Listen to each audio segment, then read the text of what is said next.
नमस्कार, जय हिंद, जय महाराष्ट्र। मैं डॉक्टर विलास जगदाळे, एमडी होम्योपैथ, औरंगाबाद, महाराष्ट्र से सबका स्वागत करता हूँ। सुबह यूट्यूब लाइव पे आया था मैं, तो मैंने कहा था अगर मौका मिलेगा तो आज मैं फिर से दोबारा लाइव करूँगा। इसलिए कहा था क्योंकि सुबह जब मैं निकला तब 15 अगस्त का मोदी साहब का भाषण हुआ नहीं था। तो उनके भाषण के बाद में जो स्टेटमेंट देना था उसके लिए मैंने कहा था कि मैं आऊँगा दोबारा आज। तो उनका भाषण में भी आज सबने सुना होगा मोदी साहब ने क्या भाषण किया है। 2 मुद्दे उन्होंने उठाए। पहला था भ्रष्टाचार और सेकंड था वो था घराणेशाही। भाषण आपने अगर अच्छे से सुना होगा, घराणेशाही पे उन्होंने भाषण किया। घराणेशाही ये दीमक है, ये देश को खोखला कर रही है और ऐसा है और वैसा है। तो भाई साहब ठीक है यार, कर रहे लोग घराणेशाही कर रहे होंगे, तो बीजेपी कहाँ पीछे है? बीजेपी कहाँ पीछे है? आपके 2 टर्म के गोयल जो है वो भी तो आरएसएस के और बीजेपी के एक वक्त के लीडर थे, उनके पिताजी गोयल साहब के। राजनाथ सिंह का बेटा भी ओलंपिक सिलेक्शन कमेटी के अध्यक्ष पद पे बिठाया ना आपने। अमित शाह का बेटा भी तो सेक्रेटरी बन के बैठा है बीसीसीआई का। कई सारे उदाहरण हैं, कई सारे हैं।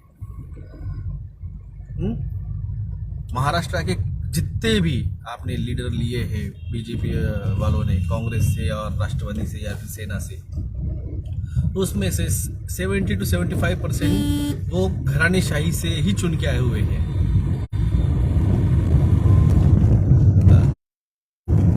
एक 303 का जो आंकड़ा है बीजेपी का लोकसभा में, उसमें से 175 जो है सांसद वो सब बीजेपी या फिर तृणमूल या फिर जेडीयू या फिर बसपा सपा, इन्हीं से तो उठा के लाए हैं। और सारे घराणेशाही से तो लिए हैं आपने। प्रमोद महाजन साहब की बेटी कहाँ है? मुंडे साहब की बेटी कहाँ है? ऐसे कई सारे हैं, कई सारे आपने घराणेशाही से आपकी इसमें चल रही है बीजेपी में। तो उस पर बात मत करो। शीशे के घरों में रहने वाले दूसरे पत्थर नहीं फेंका करते मोदी साहब। दूसरा था भ्रष्टाचार की बात कर रहे हैं। अगर वो भाषण आपने सुना होगा भ्रष्टाचार का, और भारत का पैसा लूट के गए जो लोग हैं उनको हम वापस लाएंगे, उनको पकड़ के लाएंगे, उनको हम बख्शेंगे नहीं, हम मुझे मौका दो, मुझे आशीर्वाद दो। ये गए 10 साल से यही भाषण चल रहा है। और आज इस बार क्यों उनको इस भाषण की जरूरत करनी पड़ी? मैंने आपको कहा है, मेरे जितने भी पोस्ट है, मेरे जितने भी वीडियो है, मेरे जितने भी यूट्यूब हुआ, फेसबुक हुआ, इंस्टाग्राम हुआ या फिर अपना टेलीग्राम ग्रुप हुआ, इन सब पे रॉ सीबीआई नजर गड़ा के बैठा है। क्योंकि इसके पहले मैंने कहा है, मुझे इसके पहले भी मेरे कई सारे जो है इंटेलिजेंस ब्यूरो में हमारे भी है दोस्त, उनसे भी आती है, क्राइम ब्रांच वाले भी ऑन द रिकॉर्ड तो नहीं बोलते, ऑफ द रिकॉर्ड बोलते हैं कि आप पे नजर रखे हुए हम।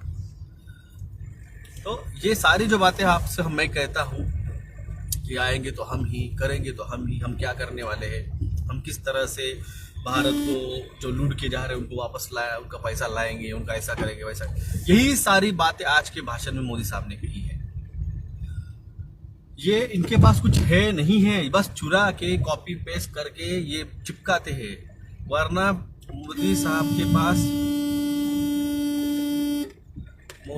पास तो उनके आईटी सेल वाले और उनके जो भाषण लिखने वाले हैं सेक्रेटरीज, उनके पास कुछ कंटेंट नहीं है। ये जो प्रधान सेवक और चौकीदार का जो नारा आपको दिया है ना, ये रेगन के टाइम का है। रेगन कौन थे? तो यूएस के पूर्व राष्ट्रपति थे, कॉमन मैन, उन्होंने वर्ड यूज किया था। तो ये सारे के सारे जो है बस यही सारी हमारे ही भाषण, हमारे ही स्टेटमेंट चुरा चुरा के उन्होंने चिपकाए हैं आपको। तो अगर इनमें सच में इतनी धमक रहती थी, ये जाके इसके पहले ही आज 10 साल हो चुके सत्ता में आके, आज 10 साल हो चुके हैं। 2022 चल रहा है, 2024 में इलेक्शन है, 9.5 साल के ऊपर हो चुका है ये। कितने जनों को पकड़ के लाया मोदी साहब ने? कितने जनों को पकड़ के लाया? चलो आज मैंने आज 15 अगस्त है, हर घर तिरंगे का मैंने डायरेक्टली आपको पूरा एक्सप्लेन नहीं किया। अब शाम हो चुकी है,